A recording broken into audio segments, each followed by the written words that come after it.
Hello, I am Neeta Sharma from Brain League Learning. Today we will study important questions on work, energy, and power for NIOS.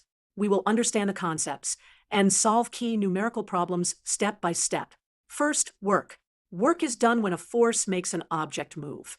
If the object does not move, no work is done. Here is a simple diagram. A box moves to the right while a force is applied.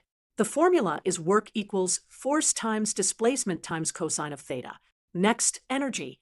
Energy is the ability to do work. There are two common forms of mechanical energy.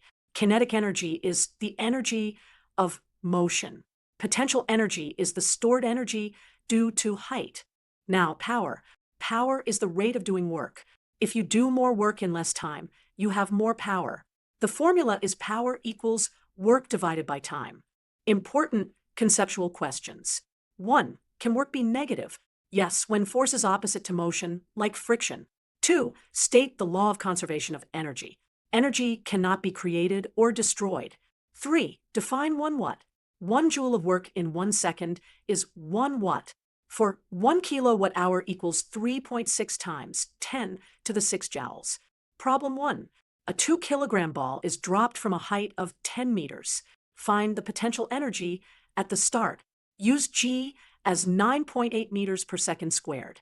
Potential energy equals mgh. Problem 2. A 60-watt bulb is used for 5 hours a day.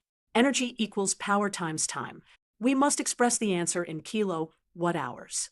Problem 3. How much work is done by a force of 50 newtons moving an object 10 meters in the direction of the force?